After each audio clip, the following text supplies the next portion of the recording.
In this episode, we give a sneak preview of our upcoming 30 Money Moves Challenge, 30 financial moves to radically transform your finances in just 30 days. Let's get started.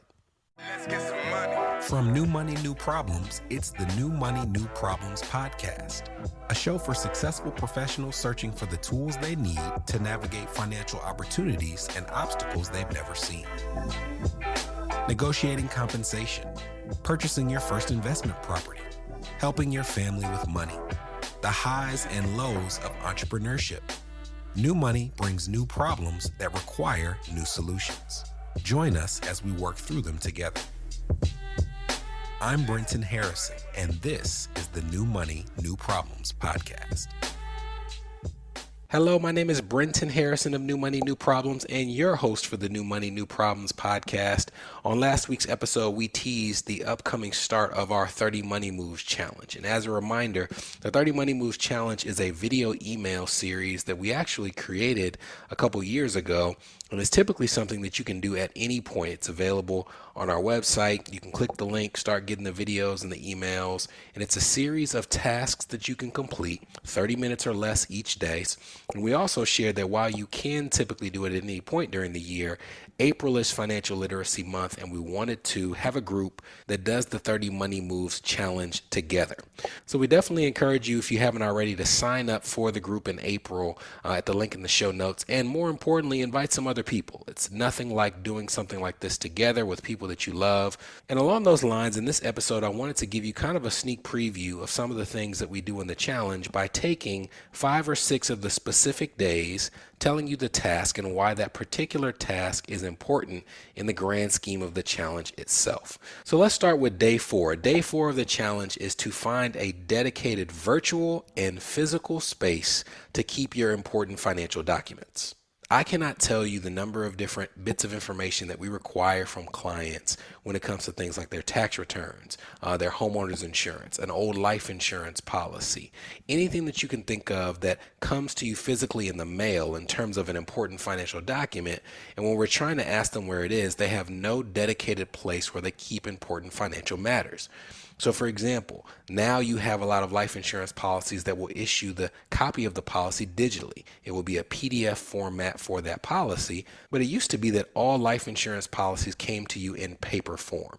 So let's say that you have a policy that has $250,000 of death benefit. You're the owner and you're the insured. That means that all of the information related to that policy comes to you. And more importantly, if you're not paying that premium, you're the one that gets notified that the premium hasn't been paid.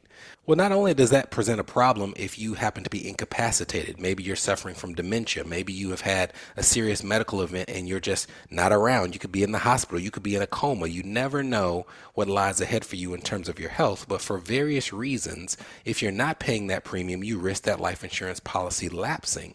Or if the policy is still active and you happen to pass and your family knows none of the details about that policy, you could literally have $250,000, $500,000, $1 million worth of death benefit that's sitting in some random folder laying around your house. But because nobody in your family knows where the policy is, what the policy is, or where to even start looking, you could literally have a mourning family that's going months and months and months not knowing that that money exists if only they knew where to go to start the claims process. And when it comes to a virtual space for things like life insurance policies that may be issued digitally, or even a copy of your will, it can just save you time being able to call upon important documents by having that physical and digital space that you can point to in a quick fashion. Day 9 is to place a dollar value on an hour of your professional and your personal time. We have talked ad nauseum on this podcast. We devoted a whole episode to determining the value of your time and honoring the value of your time. We talked about me finally giving up the ghost and dropping off my laundry for wash and fold, which I have been doing consistently since I made that pledge, and it has saved me countless numbers of hours folding a 5-year-old's little underwear and pajamas. It is definitely worth the expense that we pay. But I also want you to have an understanding of the value of your professional time. So when I look at the value of your professional time, and there's something at the end of this episode where we're going to address increasing that value, to me, you want to know what the marketplace considers the value of your professional time. And there can definitely be scenarios where in your mind you think that you are positioned to take advantage of a certain pay raise or to take over a certain department. But if you ask people around you, hey, look at my resume, look at my experience, or you worked for me, look at my skill set. I want you to be transparent with me about what you think my salary requirements would be. And then you can back out from that salary requirement. What is your true hourly rate? And if you're dissatisfied with what you hear, then later on in this episode, we'll talk about some things that you can do if you're dissatisfied. But I also come across people who get outside opinions about what their hourly rate should be, and it is far above what that person is currently being paid, the task that they're being asked to complete, or worse, the task that they're choosing to complete when they could be paying someone else to do it. And that was actually the point of the episode where we talked about the value of your time. If you're someone who considers your hourly rate to be $100 an hour and you are voluntarily taking on tasks that could be done by somebody who makes $15 an hour, you are putting yourself in a position where you are not as efficient as you could be. You are not as productive as you could be because you're spending time completing tasks that do not meet your hourly rate. My mentor, Marcus Henderson, he talks about the concept of your unique ability. And there's all different things that a person could do. And there's things that you could be very talented at doing.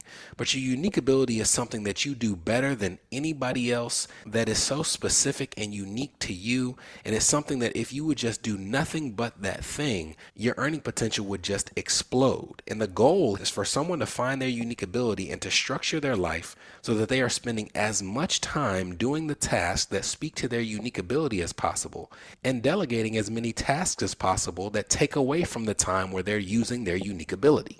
Speaking for myself, I love to teach. I love to teach on this podcast. I love to teach with clients. I love to be spending time with clients, working through some unique things that they may not be aware of and kind of exposing them to different financial concepts.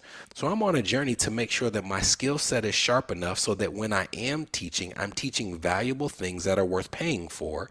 But I also want to make sure that I am stripping as many tasks from my day that do not involve me teaching in front of clients or on this podcast. So if there's something that can be delegated, I'm trying to make the commitment to myself to delegate it, to not look at it and say, oh, well, I don't want to pay that extra money, I'll just do it myself. No, because if I pay that extra money and I increase the time where I can use what I feel is my unique ability, in the long run, I will make more revenue, and the money that I paid for that delegation will be peanuts. Day 12 of the challenge is to actually read through your employee benefits booklet in full.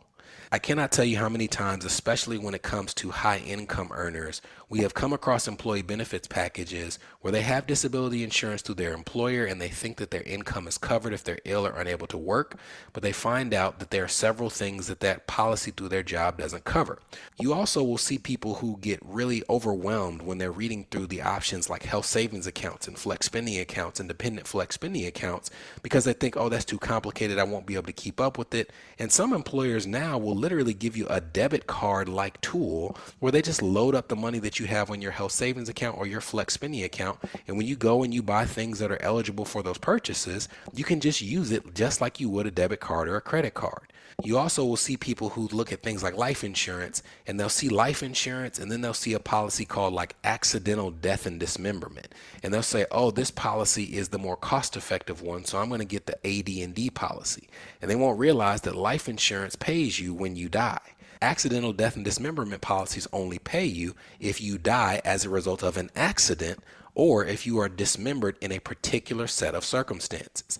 And if you're asking, yes, we have come across people who have passed and they thought that they had purchased life insurance, and when it comes time for their family to file that claim, they find out that they actually had accidental death and dismemberment policies, and because of the way that that person died, the policy doesn't pay at all. But there's some positives, because oftentimes, especially with larger companies, when you dig into the details of those benefits, you'll also find resources that you have at your disposal that you're not even taking advantage of. We've had couples who have been struggling with fertility issues who find that they actually have financial resources that are made available to them through their employer for just those concerns. There are organizations that provide funds to their employees for adoptions. You'll also see things like networks for mental health support, where if you're wanting to talk to someone and you just haven't wanted to write write that check or build it into your budget, you may find that you have a certain amount offered to your employer where you don't have to. Or there's a network where if you talk to people in that network, it's at no expense to you and the employer will cover that expense.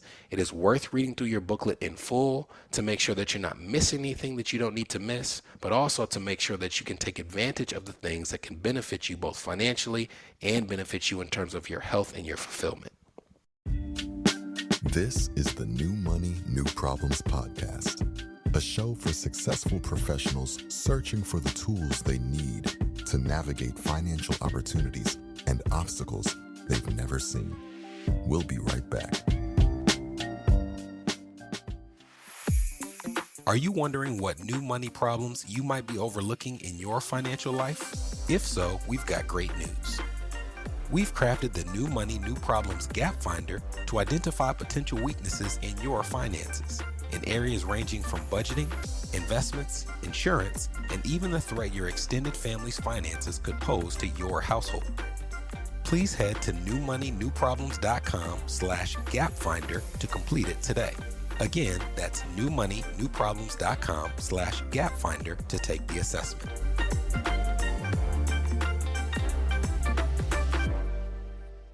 You're listening to the New Money, New Problems podcast. Subscribe now at newmoneynewproblems.com. Welcome back. Day 23 of the 30 Money Moves Challenge is to research your student loan options.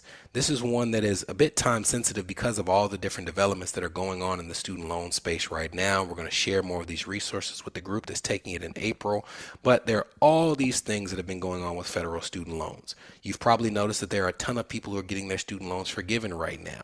That's the result of two different waivers that are simultaneously working to give people credit towards forgiveness: the income-driven repayment plan waiver and the public service loan forgiveness waiver. Both of those waivers end in April, and there are some steps for people who currently have loans that are not eligible for the waiver. They can take them before April and be included in that number, and they also can put themselves in a position to either get much closer to forgiveness or to have their loans forgiven well short of the length of time that they thought they had to make payments. There also was an announcement a couple weeks ago about the Department of Education continuing to kick the can down the road to no earlier than late September when it comes to when you're going to have to recertify your income for your federal student loans. So if you have an income-driven repayment plan where you're making payments based on your income, your loan servicer was not supposed to ask you to give updated income information until 6 months after student loan payments resumed in last October.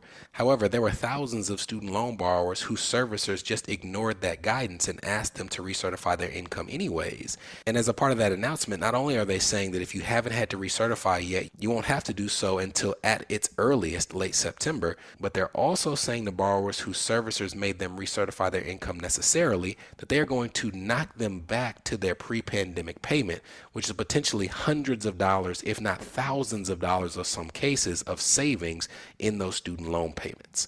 So day 23, research your federal and private student loan options.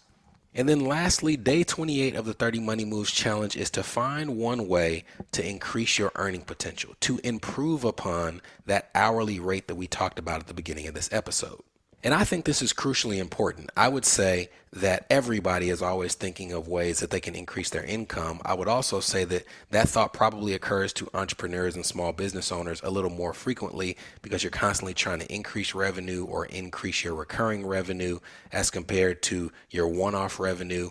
And it's one of those things where I'm actually very happy that it's something that's always at the forefront of my mind because it always gives you that idea of continuous improvement. What skill set can I add that increases my value? What service can we offer? Or how can we restructure our services? How can we make what we're already doing more efficient? How can we be more valuable to the people that we serve? And that exercise can bring to mind some things that are already sitting in front of you that are just easy pickups. An example is when we started offering our services and shifted to a model where we charge an annual fee, we stopped doing one-off engagements. We stopped saying to people who didn't want to work with us for a year, hey, we can just work together for 1 or 2 months and we can figure out what what you might need.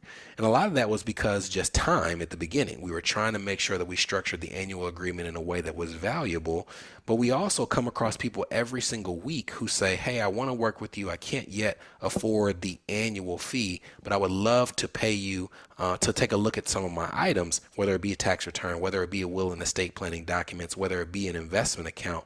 And we've just been turning those people away. So when we sat down at the beginning of the year as a firm and we're trying to think of ways to increase revenue, one of the things that we realized is, hey, we have some systems in place that would offer those limited engagements in a way that's more manageable and digestible in terms of the time that we put towards it as a firm before the meeting, and also a way where we can structure it where we can do it and also know that we're providing something that is beneficial to the client. So we brought it back. And if we have 5 or 10 of those limited engagements this year, that's revenue. We have found a way to earn in an efficient manner that increases the amount of money that comes into our firm and increases my hourly rate.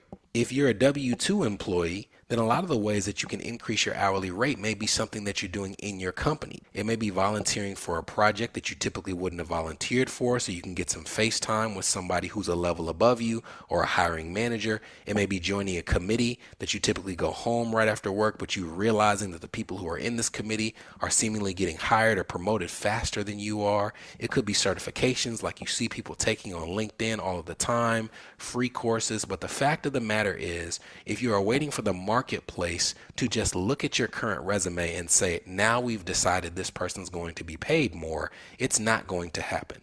And while there are scenarios where you may be underpaid because people aren't respecting what you're bringing to the table, in many cases, it's up to you to take that bull by the horn and add that certification, add that degree, add that experience, or restructure the things that you're already doing in a way that increase revenue without increasing time. So to me, I want you to truly think about the structure of your hourly rate, how much you're earning now, what your career prospects look like.